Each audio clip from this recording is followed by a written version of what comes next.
मेरा गला सूख रहो, सुन मेरी बेटी मेरा गला सूख रहो, सुन मेरी बेटी रोया।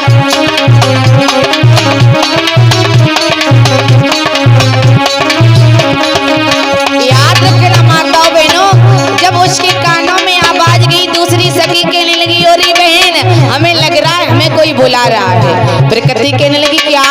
कहने लगी हाँ बहन। जैसे ही प्रकृति ने पीछे होकर के देखा तो एक साधु संत बैरागी भंते जी बुला रहे हैं। कहने लगी भंते जी आप हमें बुला रहे हो? कहने लगी बेटी ठहर जाओ, थोड़ा मुझे पानी पिला दो। तो आज प्रकृति बोली है सुनो, मैं हूँ नीच जात की छोरी। सुनो भंते जी, अरे मैं हूँ नीच जात की छोरी और तुम्हें पतियाँ सुन ले मोरी, और तुम्हें पानी ना पिलाऊं सल तकदारी तो ये पानी ना पिलाऊं ओ बैरागी तो ये।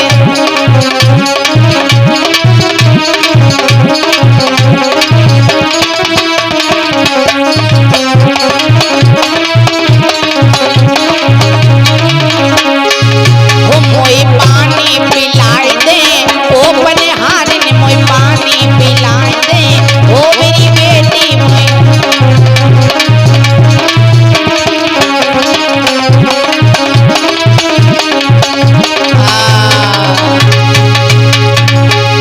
हे बेटी मुझे पानी पिला दो थोड़ा, मेरा गला सूख रहा है बेटी।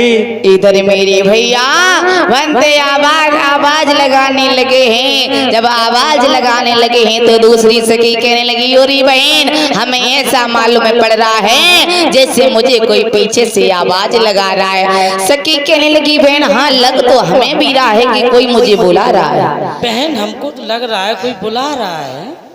कहने लगी हाँ बहन देखते हैं। इधर मेरी भैया आज हुआ क्या है, प्रकृति ने पीछे मुड़कर देखा तो एक भंते थे जो आनंद वैरागी बुला रहे हैं। कहने लगे हे बाबा कौन हो आप? ए बाबा आप कौन हो? इधर आज मेरे भैया इतने शब्द सुने। भंते आनंद कहने लगे बेटी मैं भगवान बुद्ध का प्रिय शिष्य भंते आनंद हूँ और मैं सेठ निरंजन के यहाँ भोजन ग्रहण करने के लिए गया था गोपुर गांव में। लेकिन बेटी मुझे बहुत तेज प्यास लगी है, उसके बाद मैं तुझे पूरा परिचय बता दूंगा, लेकिन मुझे पहले पानी पिलाते मेरी बेटी। इतने शब्द सुने हैं। आज वो बेटी कहने लगी कि भंते जी पानी तो मैं पिला दूंगी, लेकिन एक बात यह है कि मैं नीच जात की हूँ और हमसे लोग दूर रहना पसंद करते हो। मैं चांडाल जात की हूँ और आप हमसे कर रहे हो कि पानी पिला दूंगी। ऐसा करो भंते जी आगे चले जाओ, हम आपको पानी नहीं पिला सकते। हे बेटी मुझे जात से कोई मतलब नहीं है, मुझे पानी पिला दो थोड़ा बेटी। इधर मेरे भैया भंते आनंद मीठे शब्दों में कहने लगे बेटी मुझे तेरी जात से कोई लेना देना नहीं है, मेरा प्यास की वजह से गला सूख रहा है, मुझे थोड़ा जल पिला दे जिससे मेरी प्यास बुझ जाए बेटी। कहने लगी नहीं भंते जी हम नीच जात के हम तुम्हें पानी नहीं पिला सकते। जब बार बार इनकार करने लगी भगवान बुद्ध के प्रिय से आनंद समझाने लगे बेटी तुम बार बार जात की बात कर रही हो बेटी, मनुष्यों में कोई जात नहीं होती है, जात होती है बेटी पशु पक्षियों में होती है, जानवरों में होती है, जीव जंतुओं में जात होती है बेटी, मनुष्यों में जात कभी नहीं होती मेरी बेटी। कहने लगी क्या भंते जी? क्या भंते जी? भंते जी कहने लगी बेटी हाँ बेटी मनुष्य को जब काटोगे तो उसका रक्त एक जैसा निकलेगा और आपने देखा होगा कि मनुष्यों में जात कभी नहीं होती है बेटी, पशु पक्षियों में जानवरों में जात होती है। अगर एक तरफ जानवर गाय बांध दी जाए एक तरफ भैंस बांध दी जाए, अगर बेटी उसकी दोनों की आवाज आए तो ये पहचान लोगे कि ये गाय की आवाज है कि भैंस की आवाज है। बताओ गलत तो नहीं कह रही है? अगर पक्षी है एक तरफ तोता हो एक तरफ कौआ हो, अगर उसकी आवाज आए तो आप लोग पहचान लोगे ये कौआ की आवाज है या तोता की आवाज है, ये मोर की आवाज है कि मुर्गा की आवाज, आप लोग पहचान लोगे। भंते आनंद कहने लगे बेटी पशु पक्षियों में जात होती है, जानवरों में जात नहीं होती है। लेकिन मेरी बेटी, मनुष्यों में जात नहीं होती है, मनुष्य मनुष्य एक सा होता है, मानव मानव एक सा होता है। इतने शब्द सुने तो आज वो प्रकृति आनंद कहने लगी, भंते जी भंते जी आपने मेरी बुद्धि खोल दी, लेकिन भंते जी आप तो हमसे कह रहे हो कि मनुष्यों में जात नहीं होती, लेकिन भंते जी मेरी एक बात सुनो। हाँ बेटी बोलो। फिर ये लोग हमसे दूर दूर रहना पसंद करते, मुझसे बहुत दूर रहते हैं। इधर मेरी भैया नीचे जात प्रकृति पे आनंद चला कहने जाती लगी, हूँ। प्रकृति कहने लगी आनंद से, भंते जी आपने तो कह दिया कि मनुष्यों में जातियां नहीं होती, लेकिन हमारी समाज के लोग जो हैं हमसे बहुत दूर रहना पसंद करते हैं, हमारी हवा भी उनके पास नहीं पड़ती, हमारी छाया भी उनके पास नहीं पड़ती है। भंते आनंद बड़े शब्दों में समझा देते हैं। इतने शब्द सुनकर कहने लगे, ठीक है भंते जी हम आपको पानी अवश्य पिलाएंगे। इधर मेरे भैया प्रकृति ने देर नहीं की, भंते आनंद की बात को सुन करके अपना घड़ा उतारा और पानी पिलाने लगी है। आज पानी पिलाने लगी है भंते आनंद को। याद रखना माता बहनों, अभी कितनी अच्छी बात कर रही थी और इस लड़की के दिमाग में माता बहनों वारिस पैदा होने लगे।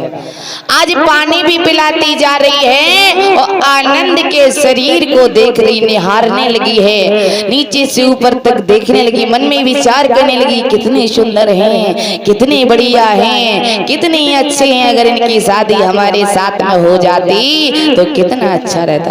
देख लीजिए इसके दिमाग में वारिस पैदा होगा। इधर भंते जी कहने लगे, ठीक है बेटी आपने मुझे पानी पिलाया, बहुत बहुत साधुवाद, बहुत बहुत मंगल कामना, तुम्हारा मंगल हो, अब मुझे चलना चाहिए। जैसे ही भंते जी चलने लगे, बेटी कहने लगे, साधु ठहर जाओ।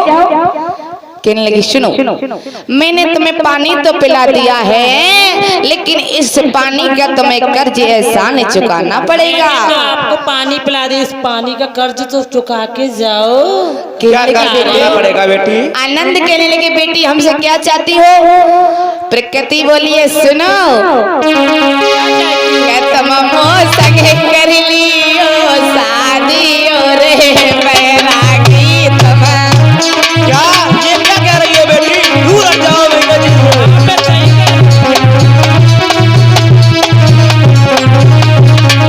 आज आनंद से प्रकृति कहने लगी, हमारे साथ में शादी कर लो। भंते जी आनंद कहने लगे, बेटी दूर हो जाओ, दूर हो जाओ बेटी। ये तुम क्या कह रही हो? प्रकृति बार बार आनंद का हाथ पकड़ने लगी है। भंते जी सुनो ना,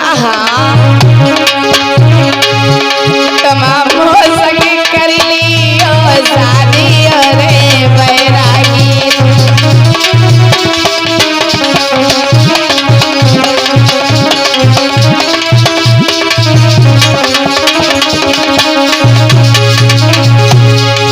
वो मोए संग में बैरागिनो बनाई लियो रे बैरागी।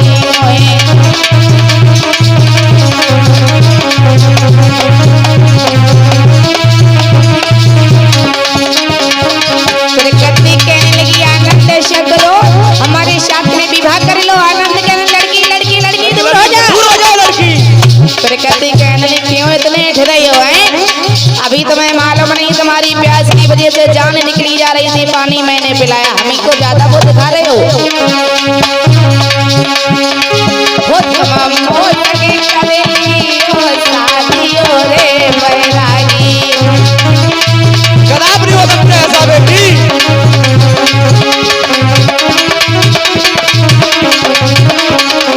बोली है, तुम मन राजा में बन जाऊं रानी। ये क्या कह रही हो बेटी तुम? आहा सुनो ना, आहा दूर हो जाओ बेटी। अरे तुम मन राजा में बन जाऊं रानी।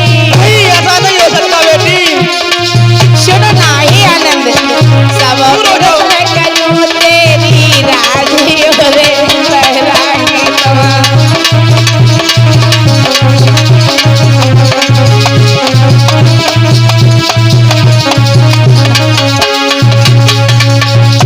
याद रखना मेरी श्रोता बंधुओं, दूर हो जाओ बेटी। आज प्रकृति कहने लगी, ओ साधु ऐसा करो, हमारे साथ में शादी कर लो। बनते आनंद कहने, लड़की लड़की लड़की लड़की दूर हो जाओ। दूर हो जा मुझसे, ये तू कैसी बातें कर रही है? प्रकृति कहने लगी, है साधु ज्यादा उठने की जरूरत नहीं है, ठीक है? अरे भूल गया मेरा एहसान, जब तेरी प्यास की वजह से जान निकली जा रही थी तो अभी मैंने पानी पिलाया, उस पानी का मुझे कज एहसान चाहिए, इसके बदले मेरे साथ में शादी कर लो। बंदे आनंद कहने लगे बेटी अगर मुझसे कुछ चाहती हो तो हम तुम्हें ज्ञान दे सकते हैं, ये तो आप बहुत गलत कर रही हो, ऐसे शब्द तुम्हारे मुंह से अच्छे नहीं लगते बेटी। प्रकृति कहने लगी आनंद सुनो ना, तुम्हारी सूरत मेरी अंग अंग में बस गई है, मेरी नस नस में बस गई है, ऐसा करो मेरे साथ में शादी कर लो ना। हाँ हाँ बड़ी जिद करते हो मेरे भैया। आज प्रकृति बोली है सुनो, बोलिए भगवान बुद्ध की, बोलिए बाबा साहब की। कहने लगी हमारे साथ में शादी करो, जो तुम कहोगे हम वही करेंगे। नहीं बेटी ऐसा नहीं हो सकता बेटी। बोली है कि साधु तेरी सूरत, अरे साधु तेरी सूरत बसी है, साधु तेरी सूरत।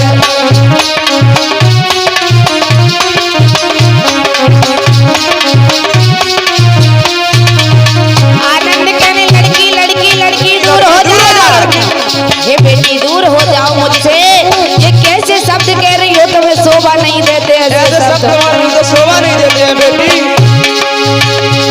अरे साधु तेरी सूरत, हाय साधु तेरी सूरत बसी है,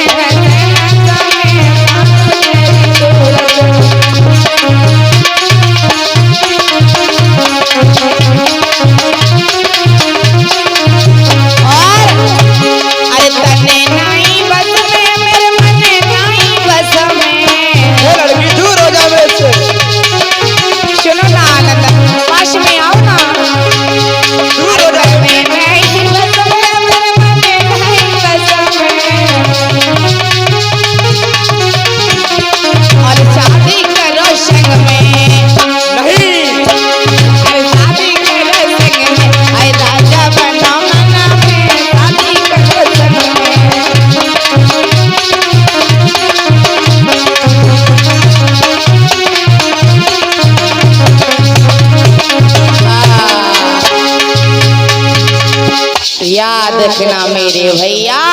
ये लड़की तो जिद करने लगी, कहने लगी बंदे आनंद आप चक्र कितने अच्छे हो, कितने सुंदर हो, ऐसा करो हमारे साथ में शादी कर लो ना। बंदे आनंद कहने लगे बेटी मुझे परेशान मत करो, मुझे जाने दो, मुझे देर हो रही है। लड़की बेटी मुझे परेशान मत करो, मुझे जाने दो। दूसरी सखी कहने लगी ओरी बहन,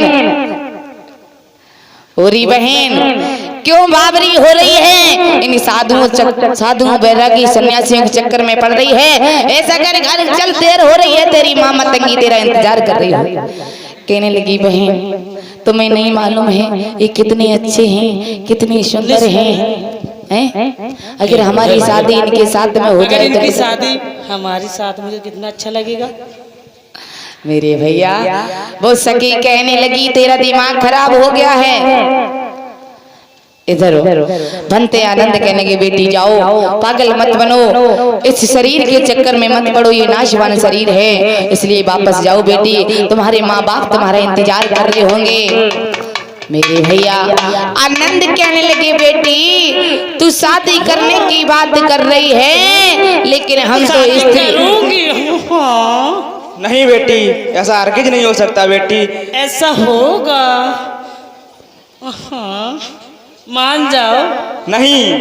और इसी बीच में हमारे भैया नन्हे लाल बहुत इनकी तरफ से 20 रुपए धमदाए, उनके धमदान आए और क्या कहना है कि संत के संग में अपराह ना करें, पानी पिलाने वाली लड़की। सुन नहीं है प्रकृति है, इधर सुन नहीं है, एक साधुओं के संग में ऐसा करना गलत है। तुम्हारे खिलाफ देखो कमेंट आ रहे हैं। गलत है, मुझे तो अच्छे लगे, मैं तो शादी करूंगी, करना से करूं। इधर मेरे भैया आज हुआ क्या है, आनंद से वो लड़की बार बार कहने लगी है, कहने लगी शादी करूंगी तुम्हारे साथ में करूंगी, वरना मैं लौट करके घर नहीं जाऊंगी, तुम्हारे संग चलूंगी। तो तुम्हारे साथ चलूंगी। नहीं बेटी, ऐसा नहीं हो सकता। मैं तो आपकी बैरागिन बनूंगी। नहीं बेटी, ऐसा नहीं हो सकता। ऐसा होगा। इधर मेरे भैया आनंद कहने लगे, बेटी प्रकृति तुम शादी करने की बात कर रही हो, लेकिन सुनो मैं तो स्त्री जात से दूर रहना पसंद करता हूँ। प्रकृति झुझला कर कहने लगी, है साधु एक बात बता, स्त्री जात से तुम्हें बहुत घृणा है। हाँ बेटी, कहने लगी एक बात बता, एक बात बताओ, ऐसा कौन सा व्यक्ति है जिसकी शादी ना भई हो, जो बिना बीवी के रह पाए? क्यों?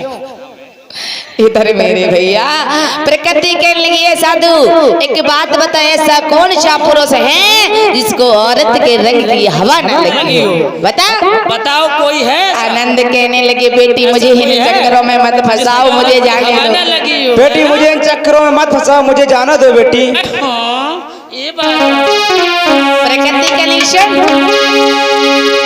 ये ऐसा दुनिया में कोई जदिया सदी, और मैंने आंखों से देखा निहारा नहीं है ना, जिसको औरत के रंग की लगी ना, सुना ना, जिसको औरत के रंग की लगी ना, मैंने आंखों से देखा निहारा नहीं।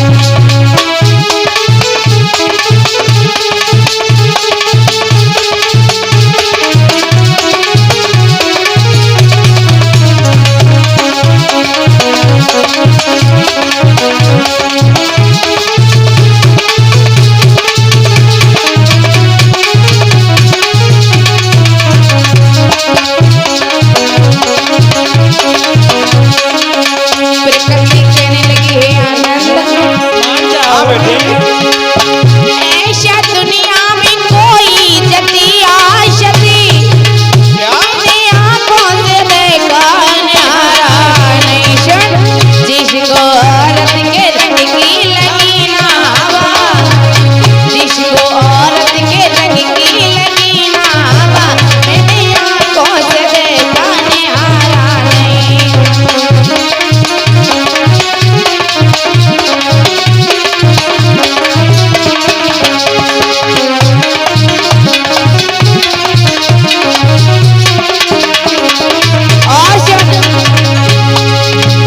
तेरे शर की कसम तेरी दुल्हन बनूं, मुझे लगता है तुम पागल हो गई हो बेटी, दूर।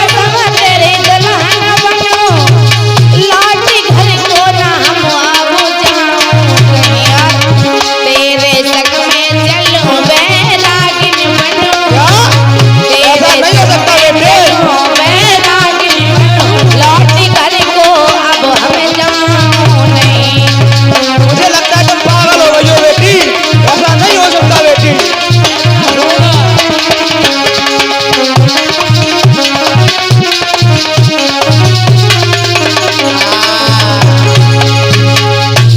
इधर मेरे भैया आज प्रकृति कहने लगी झुझला करके, हे साधु मुझे ये बताओ कि इस भारत में इस विश्व में कोई ऐसा कोई पुरुष है जिसको औरत के रंग की हवा न लगी हो?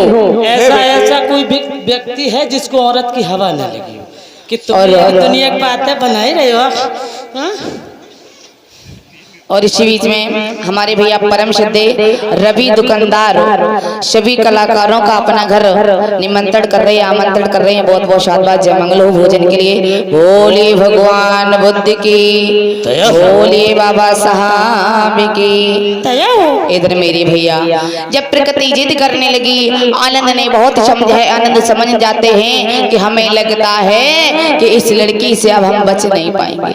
मन में विचार करने लगी, ऐसे कौन सा उपाय सोचा जाए, कौन सी युक्ति सोची जाए जिस लड़की की चंगुल से हमें निकलना चाहिए।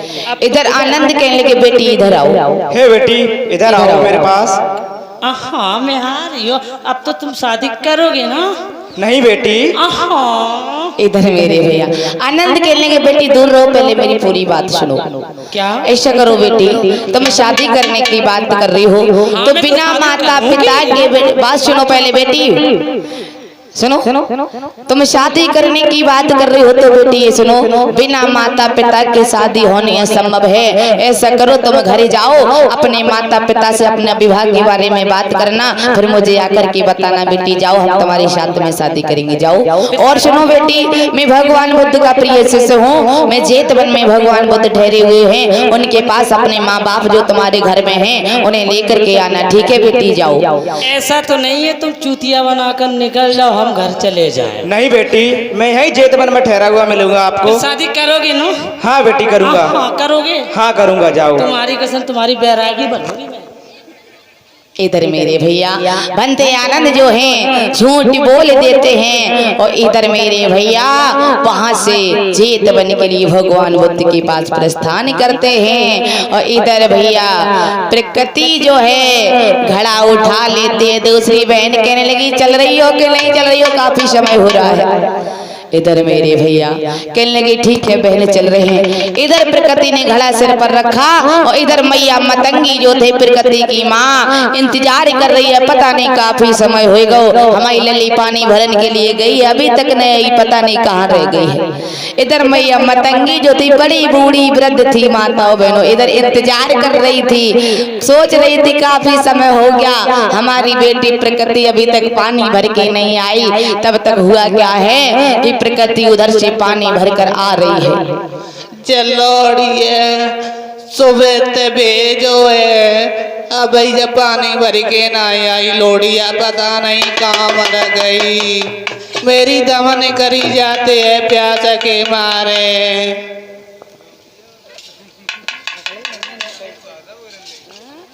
क्या हमारी बेटी अभी तक पानी भर के नहीं आई है और हमें प्यास भी लग रही है। तब तक हुआ क्या, प्रकृति धीरे धीरे धीरे धीरे आंगन में पहुंच जाती है, मुंह लटका हुआ है, चेहरा फुलाया हुआ है, गाल फूले भैया गुब्बारे जैसे उदास, और जाते जाते गई और घड़ा पटक।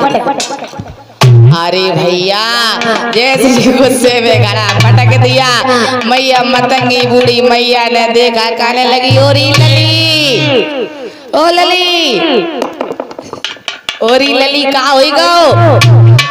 जैसे ही लली गई, अरे भैया गुब्बारे जैसे गाल फूले, प्रकृति इधर जाए उधर जाए, किसी की बात ना सुने। आज बूढ़ी मैया कहने लगी, हमें लगा था हमारी बिटिया हमसे नाराज है, कहने लगी बिटिया का बात है, बताई दे बिटिया का बात है, तू क्यों नाराज है लल्ली?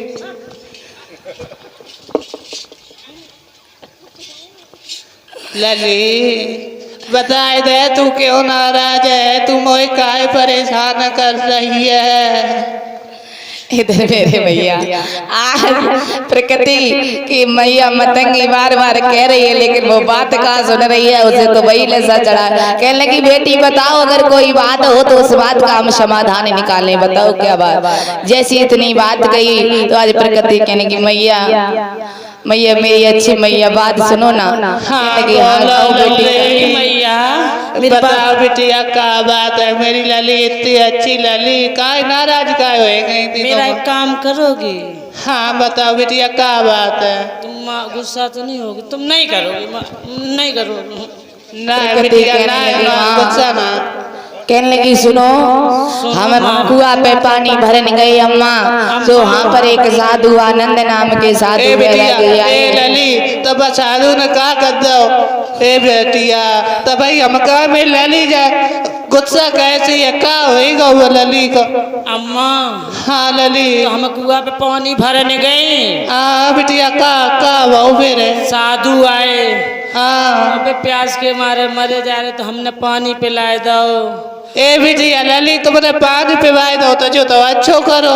मुझे बहुत अच्छे लगे अम्मा। ए लोड़िया तो पे मरी पच जाए, तू का कह रही है? हाँ हमने कही थी तुमसे, तुम मेरा काम नहीं करे। तो तू लोड़िया जाए से गुस्सा आती है? अम्मा बताओ, हाँ पहले ये बताओ करोगी ना काम मेरा? एरी लोड़िया तू जा बता, जा दुनिया में तो साधु ही अच्छे लगे हैं? अम्मा मेरे नंग नंग में बस गए वो तो। लौड़िया तू पगल आ गई है। हाँ, मेरा काम करोगी? बताओ। बता लली। अगर आप मेरा काम करोगे, नहीं तो फिर सोच लो।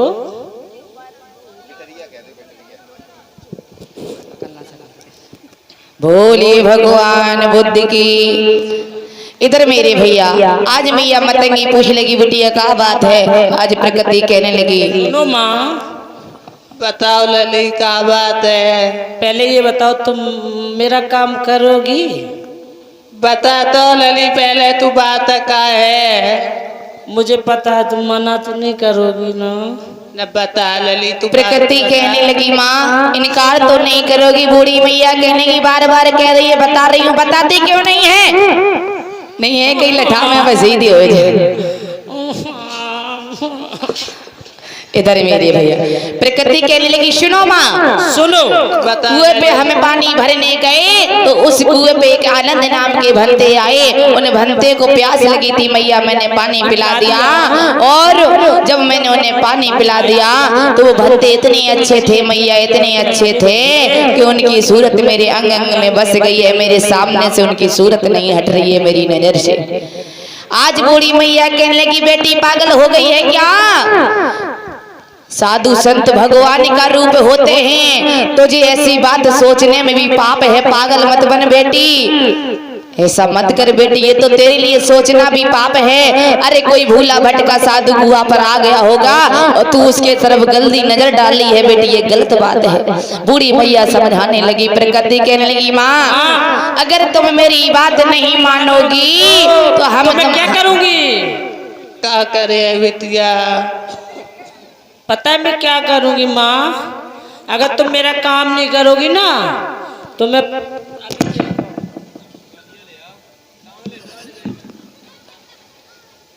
अरे अरे अरे अरे अरे अरे अरे अरे भैया, प्रकृति ने भैया रस्सी उठाई, फांसी लगाने लगी। बूढ़ी मैया ने देखा, कहने लगी बिटिया ये क्या कर रही है? माइक ले लो। यही प्राण दे दूंगी। ए बिटिया ऐसो ना कर, मेरी अकेली बिटिया हो तो मैं मान जाओ बिटिया। इधर मेरे भैया बोली है प्रकृति सुनो कि शादी करूं आनंद के संग में और सुन ले अम्मा हमार, और मना करो तो मैया मर जाए फांसीदार।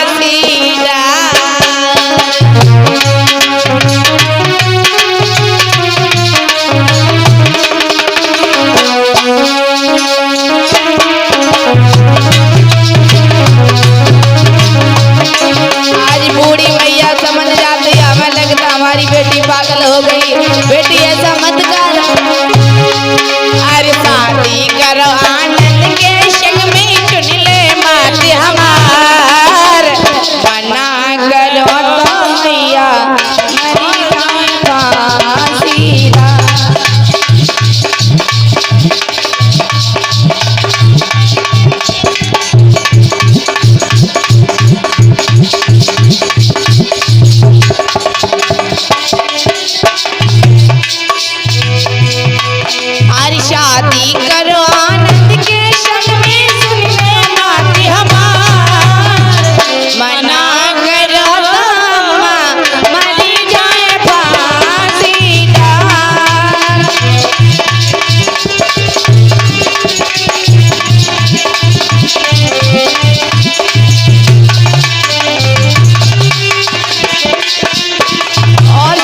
इधर मेरे भैया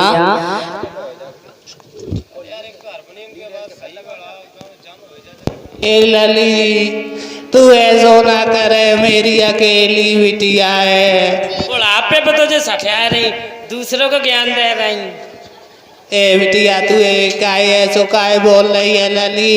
इधर मेरे भैया तुम ये बताओ मेरो काम करे हो कि नहीं करे, नहीं तो बिहार में जब यहीं पे बिहार अपने मेरी जगह किल्ली लली है, अगर जा मरी गई तो मोई कोई पानी को इधर मेरे भैया आज मैया मतंगी बूढ़ी सोचने लगी कि हमारी एक ही बेटी है, अगर ये भी मर जाएगी तो हम संतानहीन हो जाएंगे। बूढ़ी मैया ने इतने शब्द सुने घबरा जाती है, कहने की बेटी फांसी मत लगाओ, मरो मत, सुनो मुझे उनका नाम बताओ, हम उनके पास में जाएंगे उन्हें बुलाने के लिए। बेटी ऐसा काम मत करो। प्रकृति कहने लगी माँ सुनो, वो भगवान बुद्ध के प्रिय शिष्य हैं और उनका नाम है आनंद।